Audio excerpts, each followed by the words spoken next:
Kumusta po kayo? Bago po ang lahat, first things first.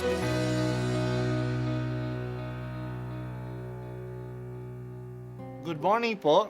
Sinisimulan po natin ngayon ang first things first.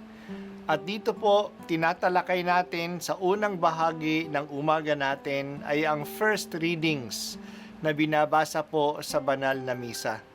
Ito pong tinatalakay natin kasi madalas po kasi marami na tayong alam tungkol sa gospel readings. Pero konti po ang nagsasalita sa first readings. Pero ang first readings, bahagi din po yan ng Biblia, ng banal na kasulatan.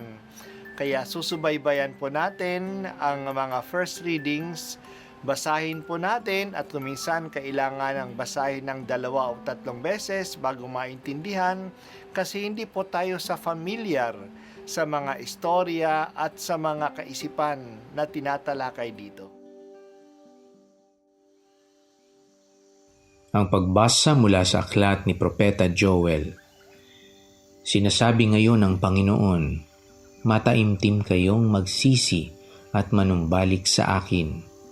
Kayo'y mag-ayuno, manangis at magdalamhati. Magsisi kayo ng taos-puso, hindi pakitang tao lamang. Magbalik kayo sa Panginoon na inyong Diyos. Siya'y may magandang loob at puspos ng awa, mapagpahinuhod at tapat sa kanyang pangako. Laging handang magpatawad at hindi magpaparusa. Maaaring lingapin kayo ng Panginoon at bigyan ng masaganang ani. Kung magkagayon, mahahandugan natin siya ng haing butil at alak. Ang trompeta ay hipan ninyo sa ibabaw ng bundok ng Siyon. Iutos ninyo na mag-ayuno ang lahat.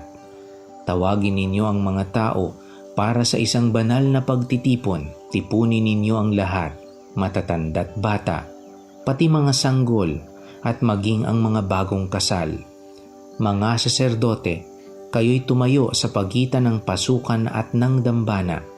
Manangis kayo't manalangin ng ganito. Mahabag ka sa iyong bayan o Panginoon.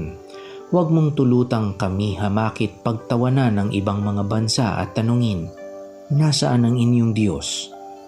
Pagkaraan, ipinamalas ng Panginoon na siya'y nagmamalasakit sa kanyang bayan. Ang salita ng Diyos. Salamat sa Diyos. Ang panahon ni Propeta Joel ay maaaring pagkatapos na ng exile o pagkatapon sa mga Israelita sa Babylon. Nakabalik na sila sa Judea at naitayo na nila uli ang templo. Ang namumuno sa kanila ay hindi na mga hari, kundi ang kanilang mga pari. Kaya masasabi nating na mailagay natin ang panahon ni Propeta Joel sa mga taong 400 BC. Madalas si Joel ay gumagamit ng katagang Day of the Lord, Araw ng Panginoon. Ito'y isang banta sa mga tao. Banta ng pagpaparusa sa kanila. Mararamdaman nila ang bigat ng kamay ng Panginoon kasi hindi na sila naging tapat sa Kanya. Noong panahong iyon, ang banta sa kanila ay isang agricultural disaster. Nararanasan nilang araw ng Panginoon sa pagsalakay ng mga balang, a low-cost invasion. Inuubos nito ang kanilang mga tanim at helpless sila pagdating ng mga balang. Sa bahaging ating binasa, nananawagan ang propeta ng pagsisisi. Ito ang sagot nila sa pesteng nararanasan nila. Magsisi sila at magbagong buhay upang tanggalin ng Diyos itong mga kaaway na sumasalakay sa kanila. Ito ang panawagan nila, ito ang panawagan ng Diyos. Taimtim kayong magsisi at manumbalik sa akin.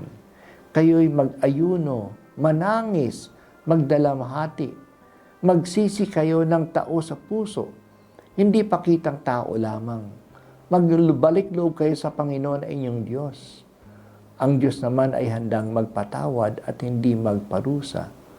Hipa na ang trompeta na nananawagan ng pagsisisi at mag-ayuno upang lingapin kayo ng Diyos at bigyan ng masaganang ani.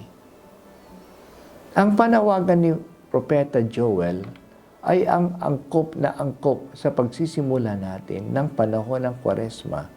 Ngayong Miyerkules ng Abo, sinisimula natin ang panahon ng penitensya, pagsisisi at pagkawanggawa. Ito'y tatagal ng 40 araw. Ito'y panahon ng pakikiisa natin sa pagpapaksakit ng Panginoong Hesus. Pinaghahandaan natin ang pinakamahalagang gawain ng pagliligtas sa atin, ang pagpapakasakit, pagkamatay at muling pagkabuhay ni Hesus. Ang abo na ating tatanggapin sa ating noo ay tanda ng pagpapakumbaba at pagkilala na tayo ay kailangang magsisi. Nagsisisi tayo hindi lang dahil sa tayo ay nagkasala. Nagsisisi tayo kasi kinikilala natin na ang ating Diyos ay mahabagin at handang magpatawad.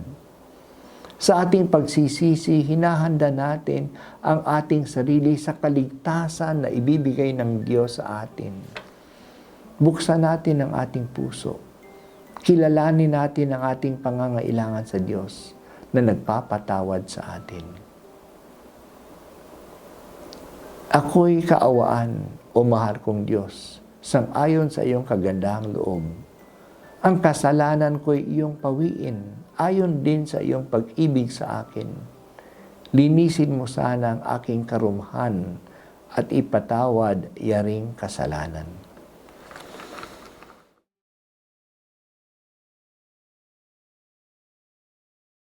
At ako po ay si Bishop Broderick Pabilio dito sa First Things First.